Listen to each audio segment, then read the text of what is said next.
I think we'll get started then. I thank everybody for coming to this event. And usually I think this is the only event at this Human Rights Council on the Rohingya situation in Myanmar. And I think that's a little bit unfortunate. As you heard, the High Commissioner in his opening report to the Human Rights Council identified this as one of the most problematic human rights situations in the world, and particularly the treatment that has been given to the Rohingya minority in Myanmar. So it's unfortunate there hasn't been more attention given to this in the civil society sector, but we're trying to compensate for that a little bit. As you know, the situation there has deteriorated quite significantly in the last several weeks, even since the end of August, in part because there was a rise in violence there on both sides. And but as is very often the situation, it's the side that is not the state that is bears the brunt of the effect of that violence. And in this case, as is often the case even in armed conflicts, it is the civilians that are highly affected. There have been estimated, we don't know complete figures, but tens, if not hundreds of thousands of ethnic minority Rohingya that have fled from Myanmar in the last few weeks, in fact, and over the last few years, several more.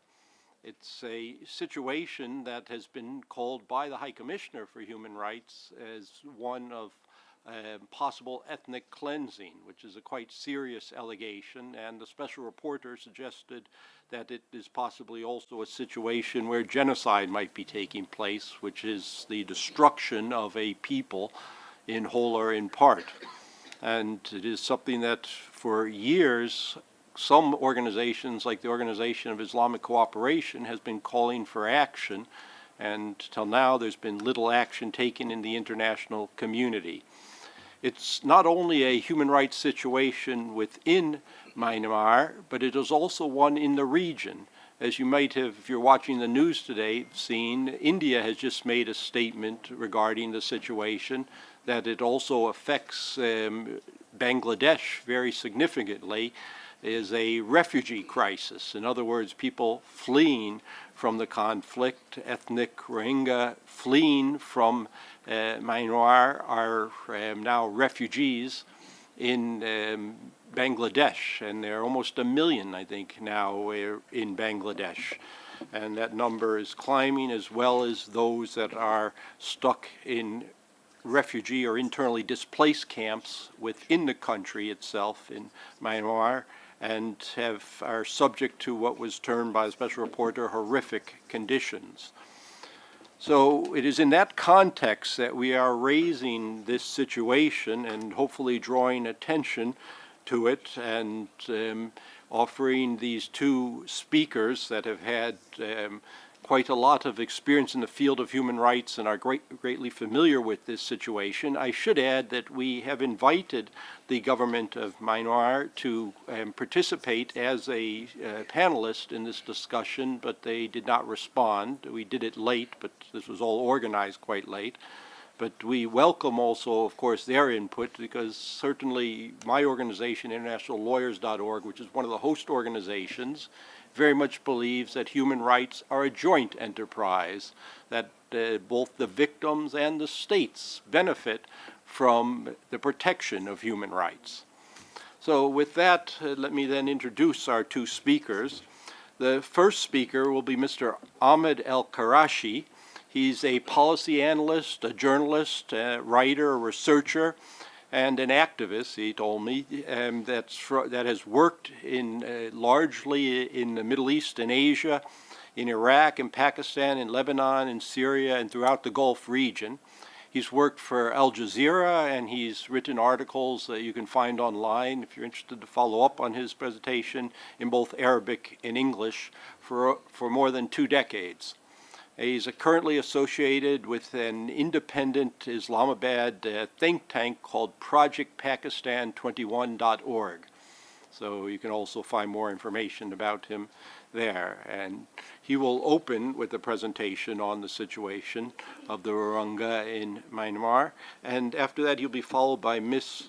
Ghanuz Syed Amin Nova, who is a senior human rights researcher at the Geneva Centre for Justice, one of the host organizations of this event, and has served with the Office of the High Commissioner for Human Rights as a human rights officer on legal protection issues in the humanitarian response team, which is one of, I believe, the interagency teams that respond to humanitarian crisis, and was looking at mainly the human rights perspectives and issues that arose related to ethnic minorities in the post-conflict Balkans, and then later with the OSCE, the Organization for Security and Cooperation in Europe, in the Ukraine, I believe.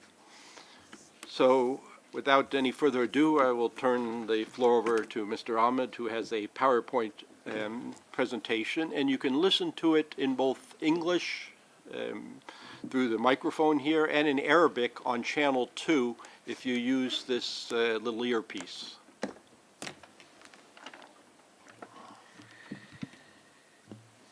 Thank you, Curtis, for that introduction. It's immensely and tremendously frustrating for a journalist and for a human rights activist after going through the refugee crisis in Syria, the situation in Iraq, the situation in Afghanistan, and also in Kashmir, where I also focus, where there was a surge in violence last year, to be going through this crisis now again and see the international community failing to respond properly. But after I go through my presentation, where I will actually not focus on the humanitarian aspect, I would be really more focused on the political aspect of it, because this is appearing to be, or mutating, or could mutate into a crisis similar to the one that we've seen in Afghanistan or in Syria, where you have a country right in the middle of some sort of a great game, a country where competing international interests surround that country. And then you have the Muslim card there. Muslims both are as victims, the refugees, and Muslims also as militant groups, because there are a couple of militant groups that are active in the region where this crisis is unfolding right now. So there is a very serious political aspect to this crisis, and because of the competing international interests around this country, just like Afghanistan, just like Syria, there is every likelihood that Burma, Myanmar, and the Rohingya crisis could prolong and could go on, because there will not be a decisive solution to it because of the competing interests of the countries. And that's what I'm going to focus on a little bit. I'll begin with a little bit, with a genesis of the crisis, and discuss 4 aspects to this story and where it's headed. The first one, of course, is the atrocities against the Rohingya Muslims. All of you have seen that. I will not elaborate on this. We've seen the videos, we've seen the pictures. But number 2, and that's really more important, the role of militant Rohingya Bengali groups and the Buddhist groups. You have 2 militancies right now active in this region that are clashing. And it's important to really discuss this, because it is the role of these 2 groups that will decide whether this crisis will be resolved quickly or it will prolong, just as the Syria crisis did, and reach basically a stalemate. The third issue is the issue of Bengali immigration, which nobody is raising except the Burmese army and the government of Burma. It's an issue for them. I'll just go through it and we'll discuss. We'll see whether it's a legitimate concern or not. And the last and the most important point, where I will end this presentation, is the great game on Burma, Myanmar, and the political implications for the region. And that's really very important. I would like to begin with this picture. It's the only one I could find online, really.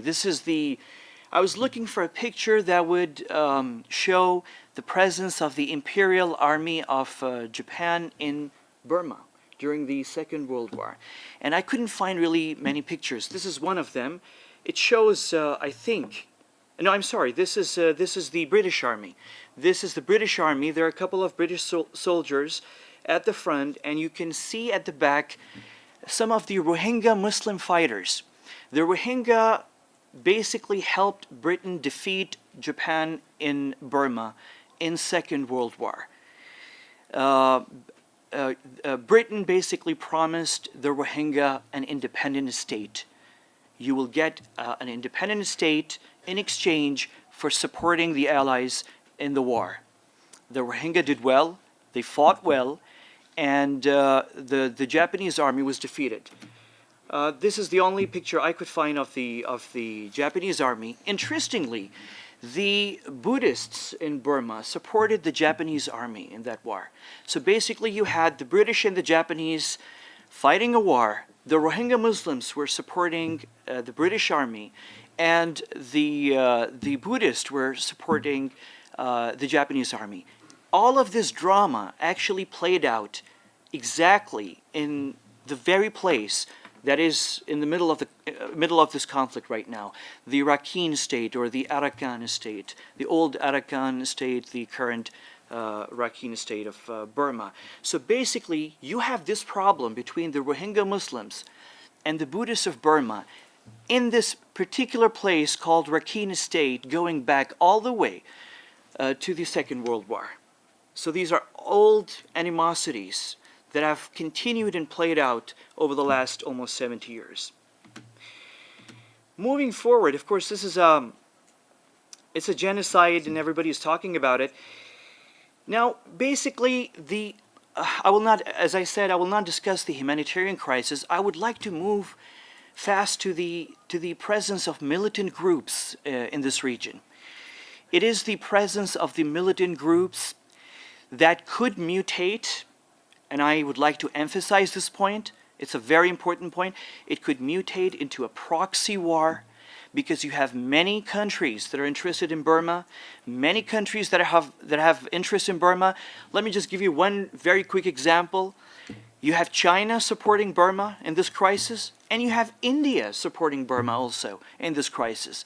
It's a very, probably this is the only place where India and China are meeting, where the interests of both countries are overlapping. Of course, both of them are supporting Burma for different reasons, but they are supporting. And of course, there are other players. I will come to that later. So basically, we have an issue here of the presence of militant groups. Now, when I mentioned the Second World War, after the war, Burma, of course, had a very difficult relationship with the Rohingya. Most of the Burmese supported the Japanese army. In Rakhine, the Rohingya, of course, were promised a separate state. They did not obviously get a separate state. They wanted a separate state. They started to mobilize for a separate state after Second World War. Now that led, of course, to crackdown by the Burmese government, which in turn led to the emergence of Mujahideen. Right now, there are remnants of some of the Mujahideen in Rakhine state, and they have spawned a couple of militant groups. They take various names. One of them is this one, Rohingya Salvation Army. There has been some discussion, of course, in the international media about these militant groups. You can see here The Guardian discussing the Rohingya insurgency, the militants, Washington Post, of course, discussing whether they're terrorists or they're freedom fighters because they're demanding an independent state. Now, of course, I don't know if you followed the situation in Burma. In the last week of August, there were attacks by some of the Rohingya militant groups on checkpost of the Burmese army, which, of course, after which the Burmese army retaliated, leading up to the current crisis. But the crisis is by no means the result of the attack of the Rohingya militants on the Burmese army checkposts. This issue has been going on for the last 7 decades, mainly because the Burmese are not ready to accept the Rohingya Muslims as equal citizens because of what happened during the Second World War. Of course, everything played afterwards. A lethal mix sort of brew up. Muslims, Buddhists, the religion card, the ethnic card, the Rohingya being a mixed ethnicity, Burmese and the Bengalis and Indians. So a lot of things really played into this mix. So you have now religion, you have ethnicity, and ethnicity is a very important point. If you speak to the Burmese government officials, they will tell you that the Rohingya Muslims are basically immigrants. They're not part of the fabric of the Burmese society. So basically Burma is making a historical, a correction in history by pushing all the Rohingya back to Bangladesh. And this is a version.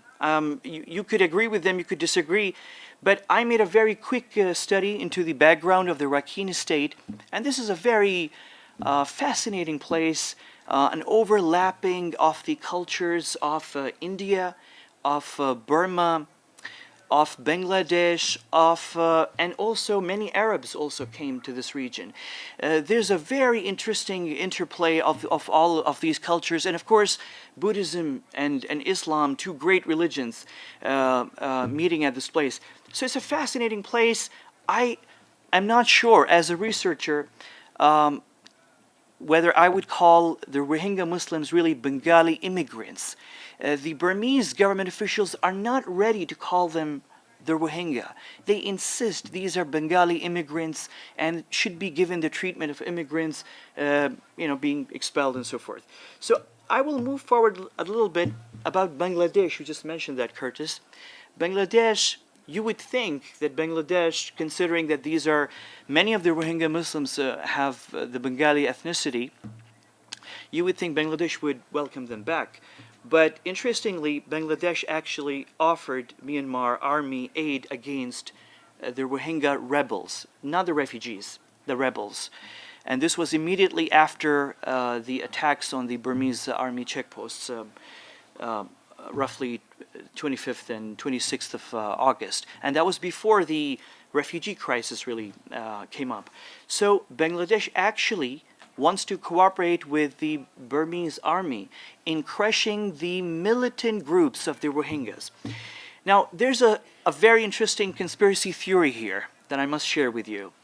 The Burmese army and the Burmese, especially the army, not the officials, the Burmese army believes that the Mujahideen, or these militant groups, somehow are the vanguards of a future scenario similar to Afghanistan, maybe, where Islamic groups were used for a Western intervention that came a little later.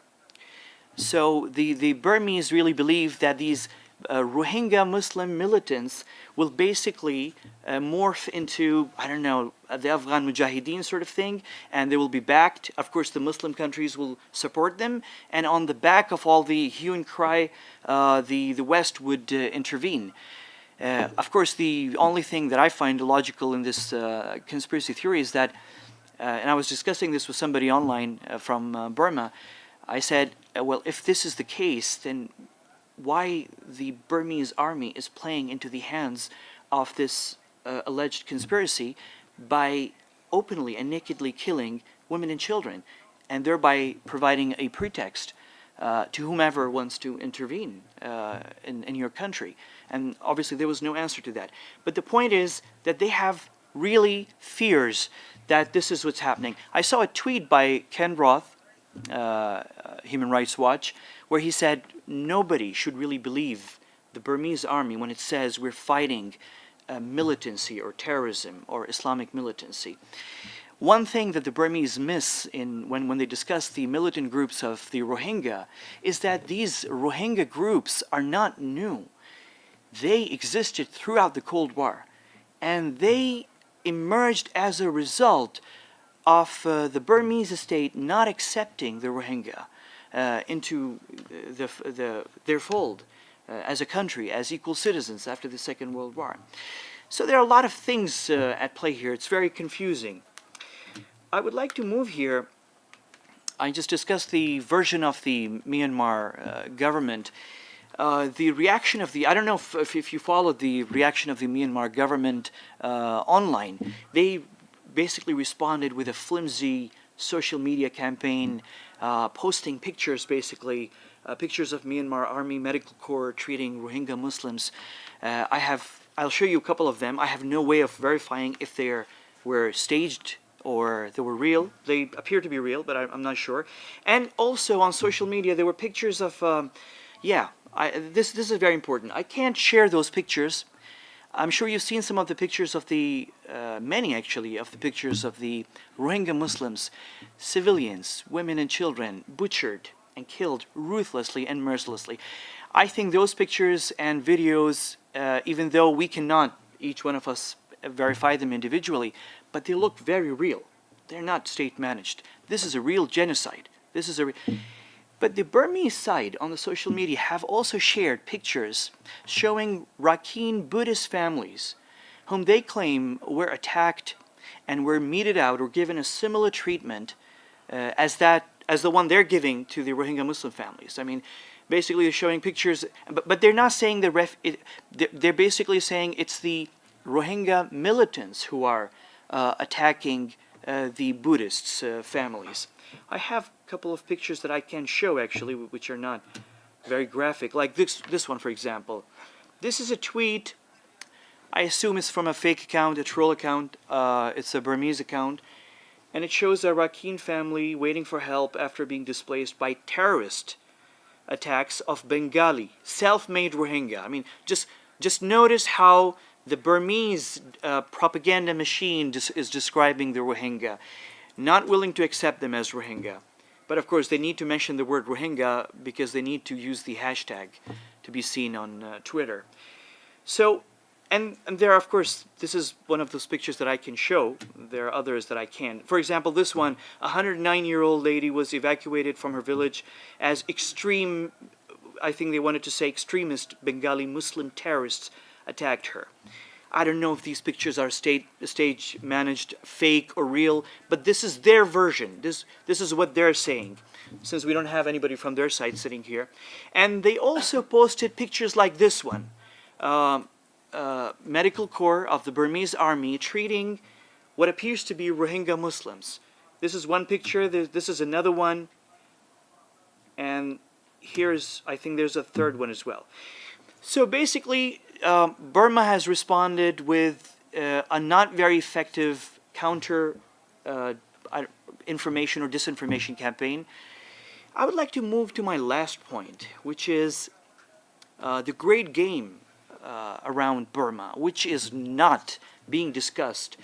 But I tell you, if this crisis lingers on, if this crisis is not resolved, and if the worst fears of the Burmese army come true, and others come to help, the refugees will be helped definitely, but come to help the Rohingya militant groups, then this would morph into some sort of a proxy war. It could very much, because again, as I said, and you can see this title. I like this title. This is, I think, by the Agence France Presse, AFP, globalist split over Rohingya crisis as China backs Myanmar crackdown.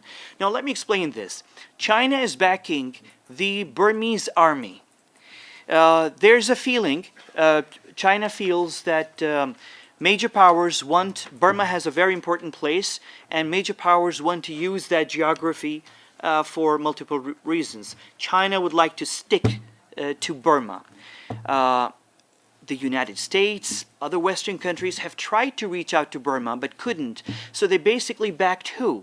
The Burmese pro-democracy movement, led by the lady who won the Nobel Peace Prize.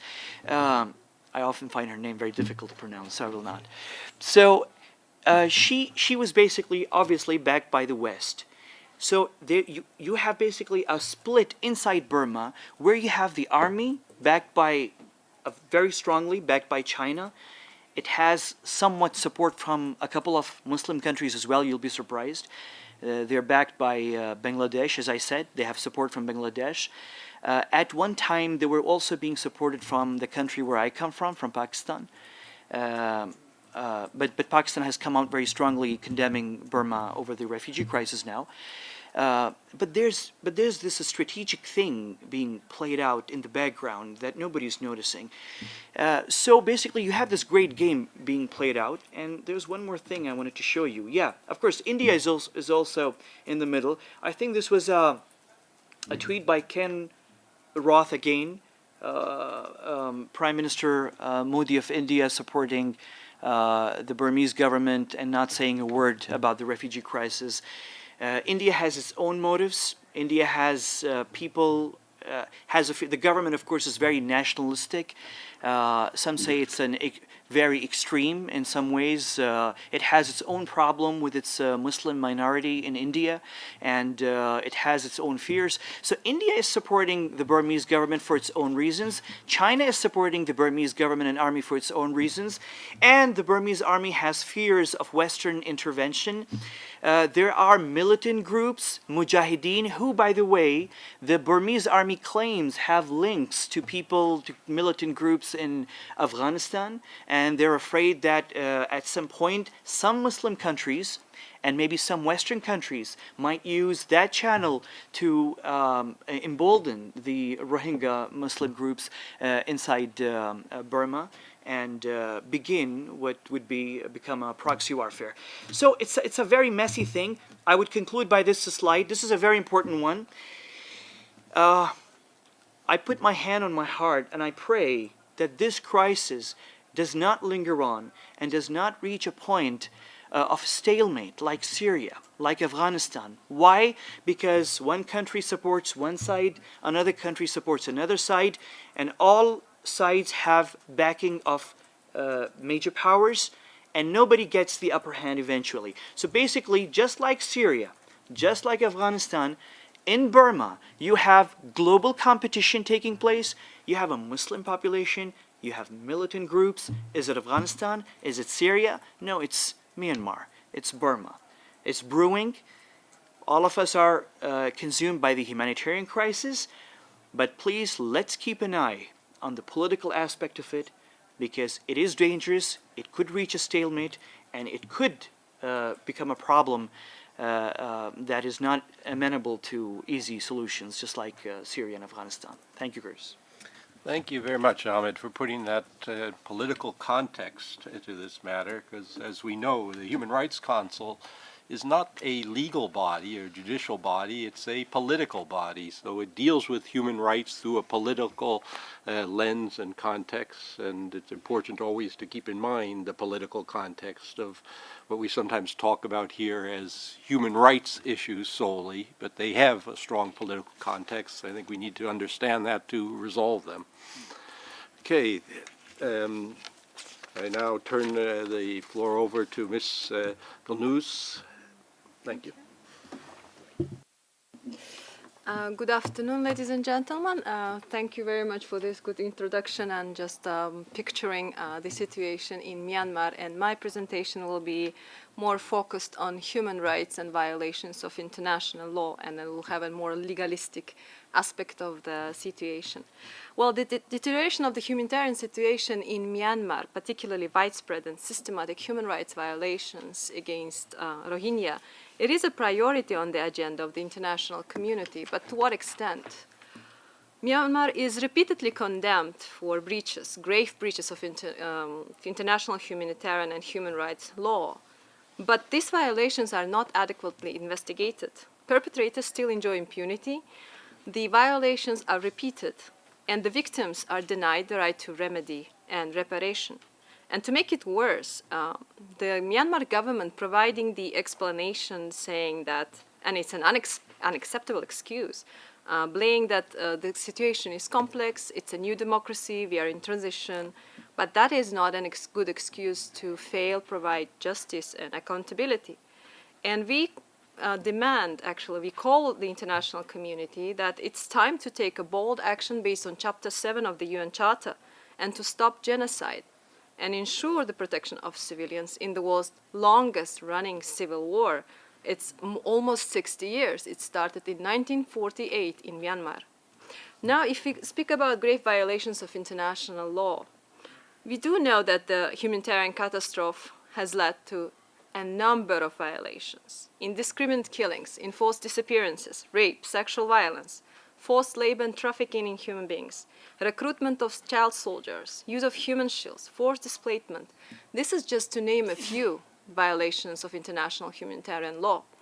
Now, if we switch to Rohingya community, it's a minority ethnic and Muslim religious community, and they've been living there for long, actually. And the Myanmar government is implementing the so-called Burmanization policy, and they refer to them as Bengali, but that's the population of Myanmar, which is 1.3 million members, and they are refused any nationality. They don't have passports. They are no one there. And they're still insisting that Rohingya, they are foreigners, they are Bengali in this government, in this state. And if you look at the humanitarian crisis, if you look at the numbers, like it is estimated 350,000 Rohingya fled Myanmar. And in 2016, these numbers were verified by the UN office, 87,000. And within the last few weeks, it's 270,000 fled to Bangladesh. These numbers are not small. And the situation that people are there, it means something. They're running, they're fleeing the country. The national local government authorities, they implement discriminatory policies. And plus the general anti-Muslim rhetoric in the country creates very favorable situation for all these human rights violations, especially clearance operations by security forces. The Burmese armed forces, Tatmadaw, and the border guard police, they deliberately kill Rohingya civilians, and they use grenades, random targeted shootings, stabbings, beating up to death, burning them inside their houses. And the most disturbing are the reports, the killing of babies and small children, and in many cases in front of their raped mothers. And Rohingya children, pregnant women, persons with disabilities are subjected to torture and ill treatment in public, in their houses, or even in makeshift detention facilities. Hundreds of Rohingya boys and men are rounded up by Myanmar security forces, and women and girls are separated from them. Does it remind you Bosnia, maybe? And then they just disappear. You don't know where they are. And women and girls, including pregnant, are raped and sexually abused, either at home in front of their family members or in public. Or they are just used to extract information or to be used as a domestic servants. And widespread, systematic, organized abuse of Rohingya minority in Myanmar with an obvious intent to destroy this group can amount to the international crime of genocide. The persecution of this ethnic group since 1982, in combination with all those widespread criminal acts committed against them since 2012, include all the elements of genocide as defined by the Rome Statute of the International Criminal Court and the Genocide Convention. Now let's see what the government does, Myanmar government, in response to these abuses. Well, we are doubtful that Myanmar takes firm action to end these atrocities against Rohingya, and actually they fail to ensure any independent investigation or trial, let alone protection of these minority members. In response to the situation in Rakhine State, the government formed a committee on implementation of peace, stability, and development of Rakhine State in May 2016, and it's chaired by the state councillor Aung San Suu Kyi, yes, the Nobel Prize winner. In September 2016, the Advisory Commission on the Rakhine State was established with Kofi Annan heading it. And recently in August, they released 63-page report named Towards a Peaceful, Fair, and Prosperous Future for the People of Rakhine, Annan Report, with 88 recommendations to Myanmar government how to address the situation in Rakhine. With all due respect to Mr. Annan and his work on human rights, we believe that the findings of these commissions failed to fully reflect the gravity of the situation in Rakhine State. And we are doubting the independence and impartiality of this commission. The 63-page report on Rakhine State does not even name Rohingya.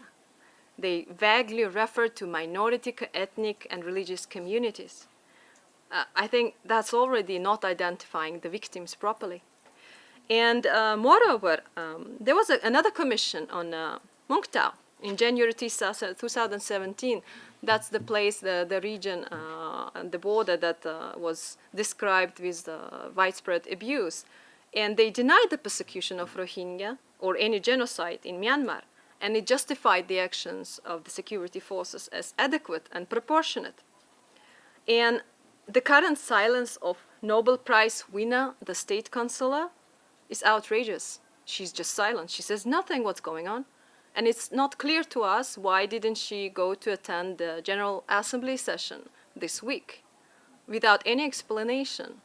She has other matters to attend. Excuse me? And as Desmond Tutu rightly put it, her silence is a too high price right now. She should do something, at least react. And it's clear to us that Myanmar government is not willing to stop or undertake impartial investigation into grave violations of international law, which can amount to genocide of Rohingya. And they should ensure accountability. Now let's see what the UN does. It was very interesting to go through the United Nations resolutions when it comes to Myanmar, and you wouldn't believe that the impression is that 60 years long Burmese conflict is simply neglected. United Nations is not noticing. Let's say since 1948, United Nations Security Council adopted only one resolution recommending Myanmar for UN membership.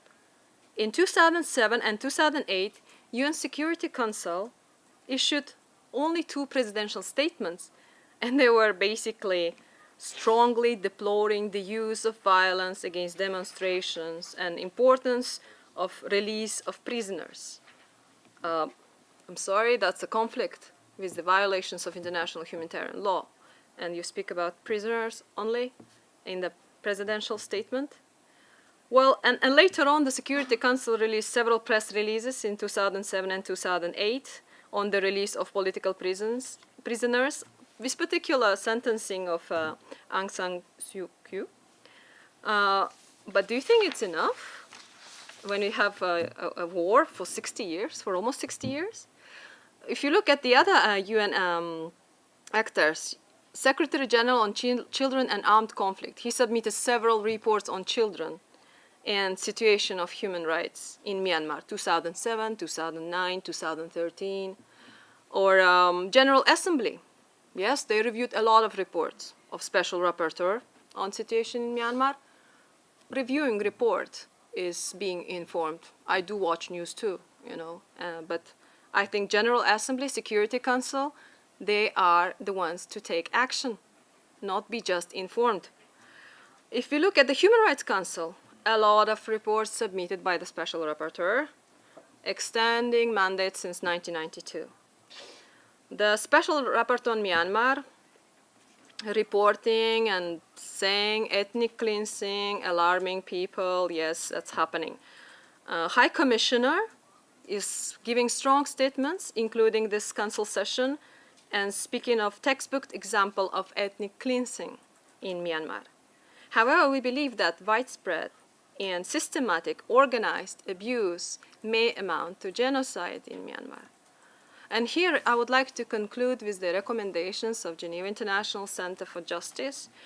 We would like to reiterate our call for UN action on the basis of the Chapter 7 of the Charter to restore peace and security in Myanmar and to protect Rohingya from genocide. And we would like to recommend the UN Special Rapporteur on Human Rights in Myanmar in her October report to the UN General Assembly to analyze genocidal intent and alarm the GA members that it's not just ethnic cleansing.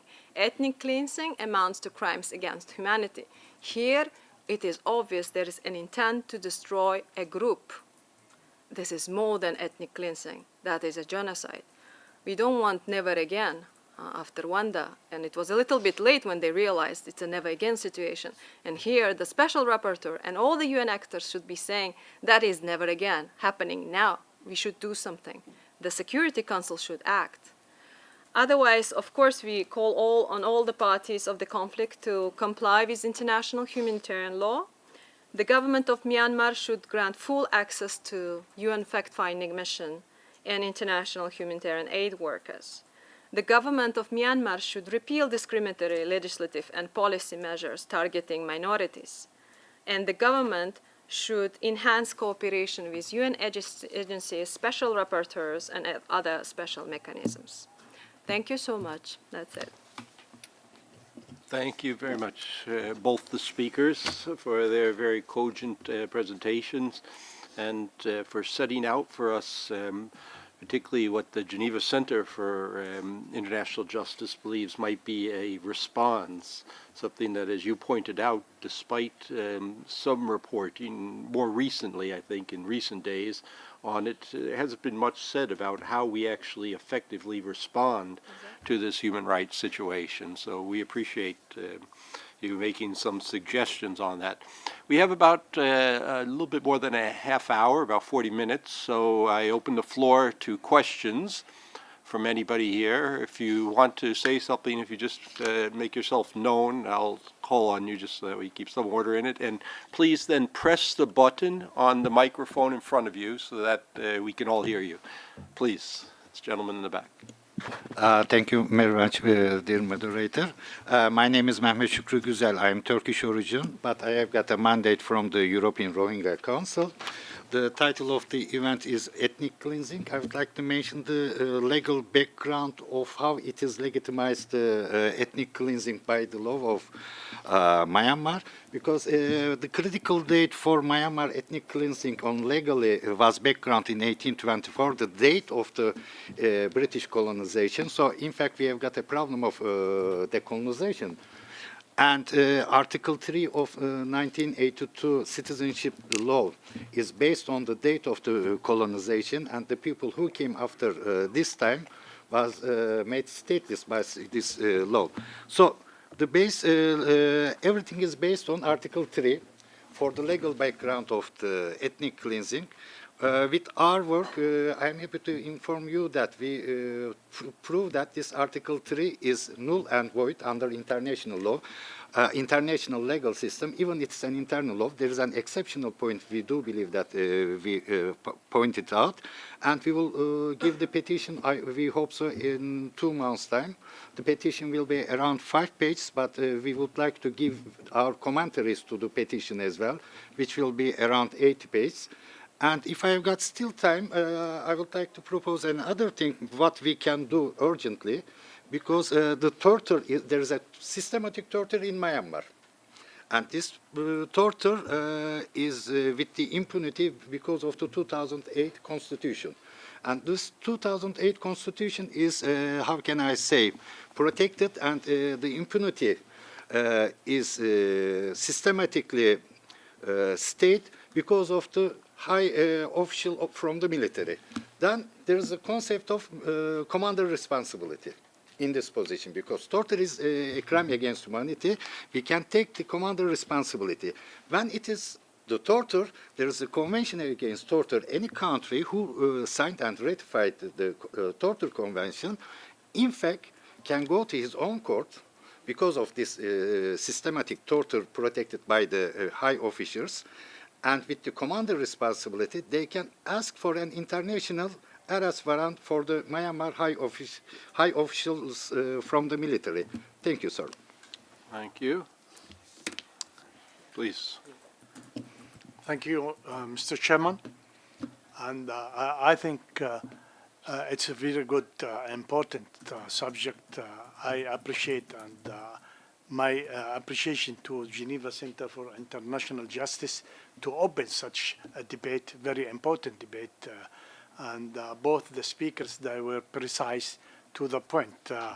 I have an intervention and a question to Dr. Qureshi. Now, when you spoke about the political and security implication to the region, this region, it is facing a big challenge. Now, my impression is that the army still, it is controlling the whole country. My question now here, it is the political movement, democratic movement, which we had in Myanmar, has no effect so far? Not only in regard of this issue, and very important issue, like giving the self-determination for minorities. So is still the army has the final words in that, and what is the role of the president movement in this issue? We did not hear much from her about, I will not say the crisis from the massacres, one. Second is there is a regional organization, SARC. So since you talk about the implications in the region, so what is the SARC position in this issue? Thank you. Okay. Maybe I'll let Ahmed respond. Yeah, to just that very issue. quickly. Actually, it's very complicated situation. You have to actually, when I was doing the research on this, I had to actually go all the way up to the China-US competition in Asia. Myanmar, Burma is a correlate, a sort of a branch of the Chinese-American competition in Asia, and you see the Chinese supporting the Burmese army very strongly. The U.S. tried to reach out, couldn't, so they supported the pro-democracy movement. There's a very difficult interplay, the situation inside Burma. Even when I look at the friends of Burma and those criticizing Burma, you see a very clear division. You see countries that are close to China are being soft on Burmese government when it comes to this crisis. They're criticizing. Let me give you an example of the country I come from, Pakistan, for example. Pakistan is a very strong ally of China. But Pakistan is also a Muslim country, and we have very strong sentiments with regards to what's happening in Burma. So you have the people protesting on the streets on this matter. The government took its time to speak. Turkey took the lead on that. Many of the Muslim countries, by the way, which have very good relationship with China, we're a little bit late in coming to condemn Burma. They watched the situation. So it's really very interesting. I find this very fascinating. Unfortunately, all of this playing out on the backdrop of this, clearly what is a genocide. But this is really a clear case of power play, great game. Burma is definitely, from my perspective, is part of the whole competition in Asia between China and the United States. So the whatever will be decided on this story will be part of what these two big powers decide, the U.S. and China. Okay. Thank you very much. I should note that one of the largest international organizations in the world, the OIC, or the Organization of Islamic Cooperation, has had this on its agenda for some time. And although India, despite having the second largest population, I think, of Muslims in the world, is not a member of that, Pakistan is, I think Bangladesh is, and several other regional groups there are. So they've played probably the leading role right now, I would say, in trying to raise this on the agenda of different bodies in the world. So there are some international bodies that have seen this, despite also perhaps not taking the type of actions you had suggested, that have seen this as a priority issue for them. There. Any other questions or comments? We welcome both. Yes.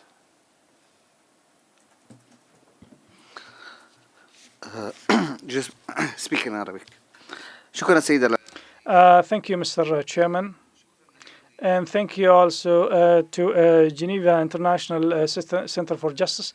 And in fact, Rohingya is a minority. It's stateless. This population is stateless. And this is a problem they had for centuries. We see that everyone hopes that there could be international pressures on Myanmar to stop these violations. We are under the ceiling of the United Nations. What can the United Nations do? The High Commissioner, he spoke a couple of days ago about 270,000 refugees to Bangladesh. And still, the international pressure is very weak. The leader of Myanmar is a Nobel laureate, and there isn't true pressure on Myanmar. What can the United Nations do? What are the demands that we can request the United Nations to do in order to exercise pressure on the Myanmar government?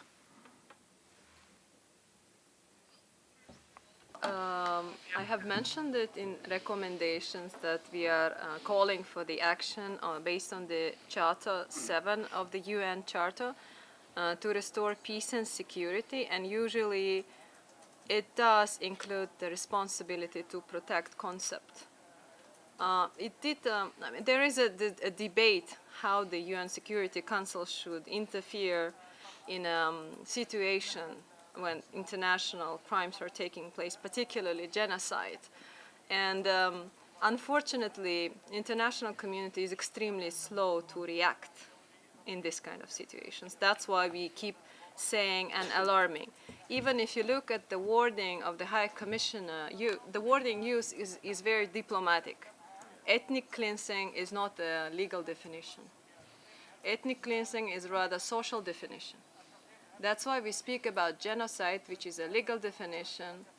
There's an international criminal court that actually considering cases of genocide. And there's an obligation in the UN Charter that the state members should interfere to prevent and protect people from this crime.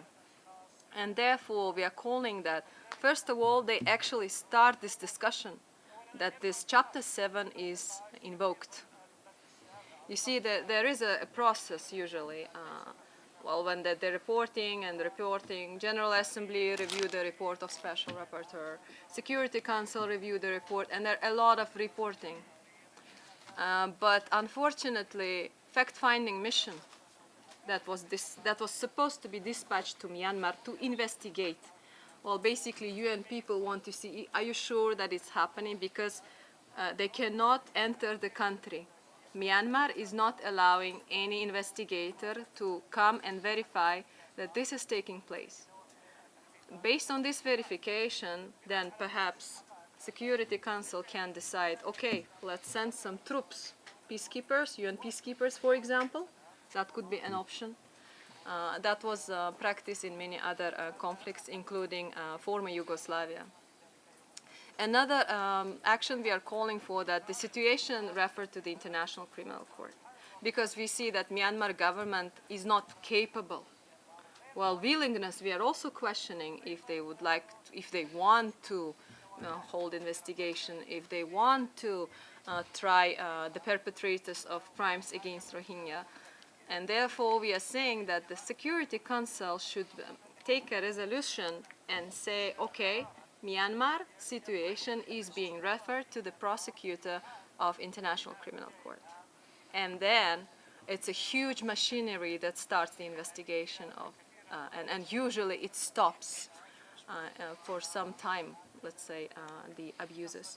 Otherwise, we urge the Special Rapporteur to make a stronger, bolder statement, because she is the focal point of the UN on this particular country, and alarming and saying, like, it's more than ethnic cleansing happening. Unfortunately, neither the High Commission on Human Rights nor the Special Rapporteur even pronouncing the word genocide. Because genocide alarm is a very serious one and prompts the prompt action by the international community up to sending military troops to the country. And they want to be on a safe side, and they want to investigate first. And that's why they're sending fact-finding mission. The Human Rights Council dispatching fact-finding mission. But Myanmar says, you know, no visa for them. Excuse me, no visa? UN sending investigators, you're saying no visa? And that's why we are saying that Myanmar government should cooperate with the UN agencies. Let them in. Let us see what's happening. Is it really a genocide? Yes, we see refugees in Bangladesh, they talk to them, but that's not enough to verify the situation. So I hope I tried to reply. That's the possible scenarios we can see that can happen to stop it. Thank you. Thank you for that explanation. You should also remember that one of the world's foremost experts on genocide, Bill Solmonson, a professor, I think down at a university in London previously, professor of international law at Galloway University, has written one of the best books, now I think it's in 2 volumes, on genocide. But his first volume of that started by saying that there'll probably never be anybody convicted of genocide. And the reason he said that, which actually 2 weeks later somebody was convicted in the Rwanda tribunal, but the reason he wrote that is because it is very difficult to prove genocide. It's not only a matter of killing members of an ethnic, national, religious, or other similar categories, enumerated categories or groups, but you have to prove intention of the people carrying out the crime. And of course, when states carry out activities that might be very serious, have serious consequences for individuals, they do their best to ensure that their intentions are not exposed. So it's not an easy thing to raise with genocide. And we should remember ethnic cleansing is a crime against humanity in the ICC statute, and so it's recognized as an international crime against humanity, so it also could be prosecuted there. But I think Ahmed had a question Yes. here for... Actually, I have a question so- for both of you, actually. Both of you have experience in the international system, the UN mechanisms. And so my question is political. Why is it the United States is really silent this time on Burma? Because the U.S. under President Obama was very vocal when it came to Burma, the supporting of the pro-democracy movement. But this time, I think one of the few major countries that have not spoken on Burma is the U.S. You want to start? I can start. Yeah, but I'd like to listen to the theory. Well, I think that first of all, I would refer you to check out the Geneva International Centre for Justice webpage, because one of our submissions on Myanmar was about transnational corporations. You know, when it's about war, it's always about money. And Myanmar, there are a lot of huge companies. Yes. So to reply to your question, it's about money. Speaking about American companies, Canadian companies, French, British oil companies. They operate in Myanmar since the war started. And as you know, transnational corporations, especially oil and extractive industries, very easy to operate when there's war. There's no rule of law. They do what you want. You want slaves, get them. Who will prosecute? Who would care? Come on, they're fighting, killing each other, and let us just drill the oil. So if we look at it from the political dimension and the interest of these huge states holding veto power in Security Council, I think they do have interest to keep silence and do nothing, because the companies are also back home. They are based in U.S. And Paris petrol company. You know, nobody interested to withdraw all these companies and all the money coming from it. Everybody is interested to keep Myanmar starting the 7th decade of war and to extract oil or any other. There are a lot of industries in there. This chaotic situation creates very favorable environment for these oil companies to operate. And it's not a secret that many governments are very much linked to these transnational corporations. That would be my personal suggestion, but I don't know why U.S. government is silent. You guess. Yeah. Well, I was just researching, and I found that many of the countries in the Asia and the Middle East region are actually doing business with the Myanmar military. They're supplying weapons. You have all sorts of countries everywhere in the Middle East, Europe, in Asia, including Muslim countries actually, who are supplying ammunition, small arms to the Myanmar army. It's very lucrative. Yeah, it's very lucrative. You're right. Absolutely. Do we have any other questions from the audience? Still have some time. Let me ask, maybe one of our speakers here, or either speakers, you mentioned that Article 7 could be invoked by the Security Council. Chapter 7, Article, I guess, 41, 42 of that, whereby the Security Council actually authorized the use of force, hopefully after using Chapter 6, which is the peaceful means to resolve a matter. It has been invoked a few times, but not with very successful outcomes. Iraq is an example of it. Do you think that in that sense, that it is appropriate, and do you think that here they have the appropriate attachment? Because the Security Council is not a human rights body. It's a body whose mandate is based on peace and security. So how would you make the argument that they have a mandate to intervene in this and then to use Chapter 7 in a way that might improve instead of harm things? Well, first of all, I would base, I guess, on responsibility to protect. It should be victim-centered. The victims are civilians. We are not speaking only about Rohingya. When you speak about war for almost 6 decades, the protection of civilians should be the core of any intervention. And I agree with you, probably the exhausting peaceful means should be an option, and in case of Iraq, it was not. And they just interfered militarily. But in Iraq, it was not sanctioned. It was just a couple of states deciding and doing it. And here we call the Chapter 7 based action of the international community. Maybe you're right. Maybe there is a need for discussion before that, diplomatic, let's say, as it's called, shuttle diplomacy, talking here and talking there. But seeing the numbers, just in 3 weeks, 270 refugees fled the situation, I'm afraid there's no time. At least to dispatch UN peacekeepers, at least to ensure some protection of civilians, I think should be a priority. And then, of course, focusing on crimes against humanity. If we look at the larger picture in Myanmar, it's not only Rohingya ethnic minority being threatened, all the other civilians as well. The war is ongoing and it's not stopping. Even the transition to democracy that was insisted by some states is not helping the situation.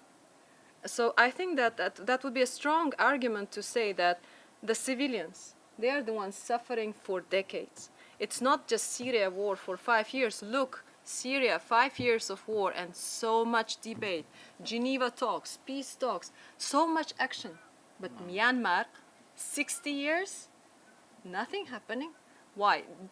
Do we say that Middle Eastern civilians, their life is much more precious than, let's say, of Myanmar people? I would strongly disagree with that. So that's why we are saying that there's no time for Chapter 6, but maybe to jump to Chapter 7. That would be. You can't do it without China. It will never allow.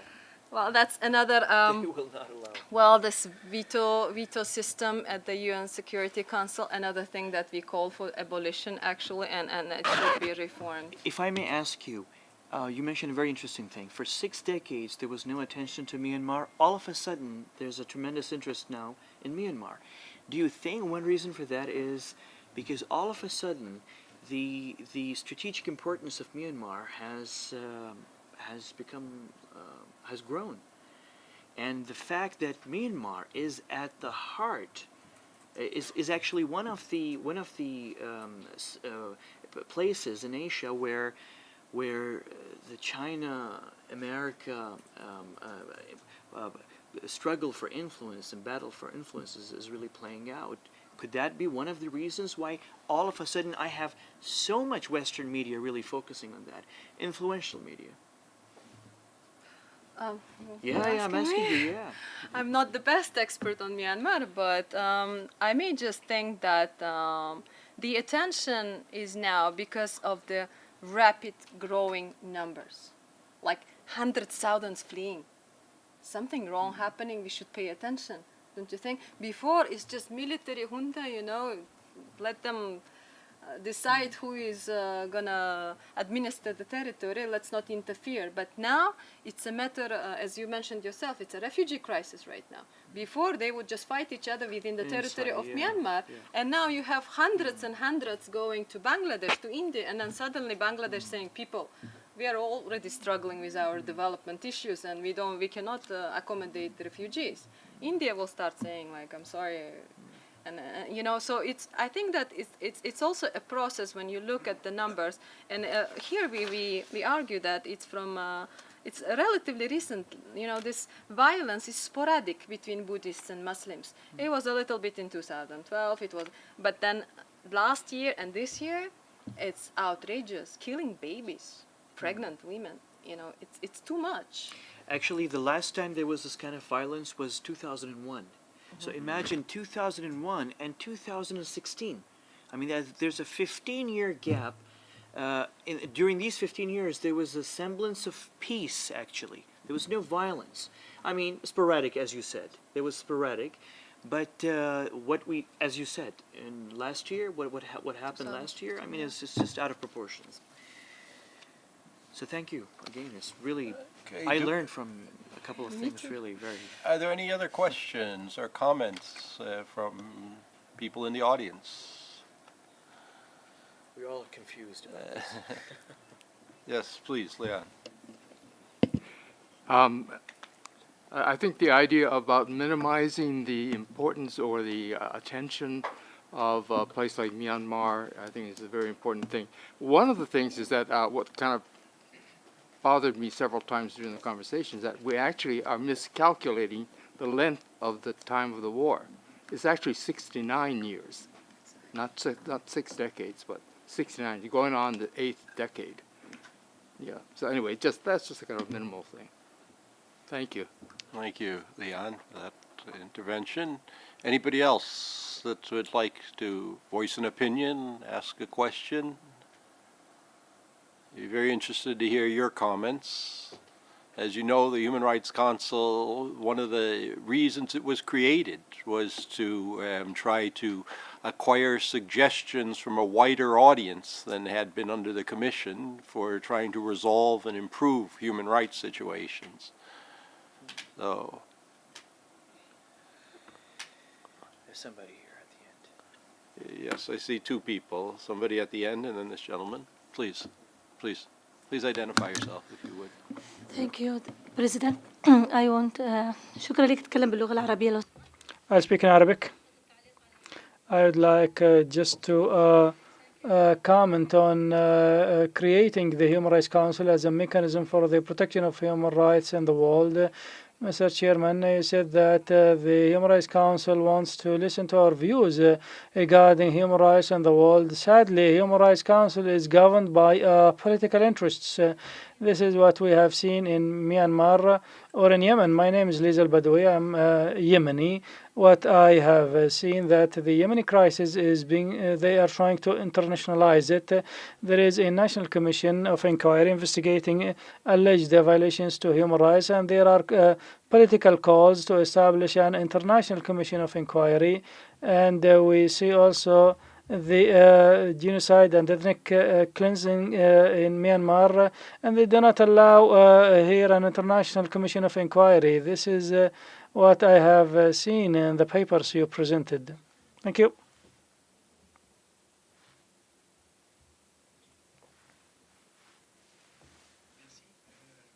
Je peux parler en arabe.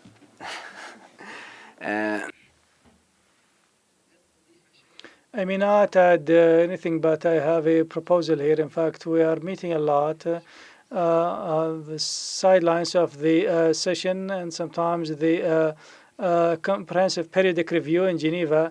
We talk, but we come out empty-handed. So probably we can make a proposal here, especially in this important session about Myanmar, that these CSOs who are participant here, the organizations here, when we conclude, we need to send a true message to the United Nations, serious one. We are witnesses here. We not only because it's a large number of people in comparison to the past, but the information technology and revolution is very important to communicate what is happening to people. In the past, there could have been media concealment and news is covered, but today news spread and pictures spread and make an effect. And this assisted the world to know some of the details they did not know in the past. So I see that if we can work together, I have made this proposal before, but it was not adopted. The participating organizations here and whoever can join us is welcome. We need to produce a letter, for example, a draft letter, and we send it to the United Nations and we follow it up because a conference or a seminar without recommendations, without follow-up, is useless. So a seminar like this without recommendations and without follow-up, I think each of us will, yes, try to broadcast it through social media, but it will end there. So I hope that we are more effective, more positive, and we need to document this session, not by the United Nations only, but by us also, so we can send a clear message to the United Nations. Thank you. I'll end this session then by letting each one of our panelists have a last word in response to that, perhaps. Thank you very much. I think it's a very good message you're giving us today. And to conclude this side event, we do that. We submit written statements on a regular basis to the Human Rights Council session. And please check out our webpage. And the Human Rights Council members are informed. We are calling for the action, at least for the last 3 sessions of the Human Rights Council. We provide information, we analyze the situation. To the possible extent, we do the advocacy work, as you say, and we are trying to follow up, including the special rapporteur. But unfortunately, the UN mechanism is a little bit slow, and it's chaotic, and as you all know, political interests sometimes have a superior kind of a dimension to when it comes to actions. And thank you for coming, and we appreciate your attendance. Ahmed? One last key point is that while we're discussing the bad situation, we're discussing the politics around this issue, I think we need to celebrate one fact, that the situation of the refugees in Burma is one example where the campaigners, the human rights activists, the defenders have actually partially succeeded. As Gulnar just mentioned, and Curtis, this is an issue that has been going on for 6 or 7 decades, and there was no attention. How did it come to the top of the international attention in just a few weeks? It's all thanks to campaigners and activists everywhere, frankly, in multiple countries. And this effort, of course, by the Geneva Center is definitely, Geneva International Centre for Justice is definitely goes in that direction. So I think while we're watching and worried and campaigning, we should also celebrate the fact that it is small efforts like this one that have made a difference in this matter. Thank you. Thank you very much, Ahmed, and thank you all. And if you have any questions that you want to personally put to either panelists, please feel free to approach them afterwards. Thank you all.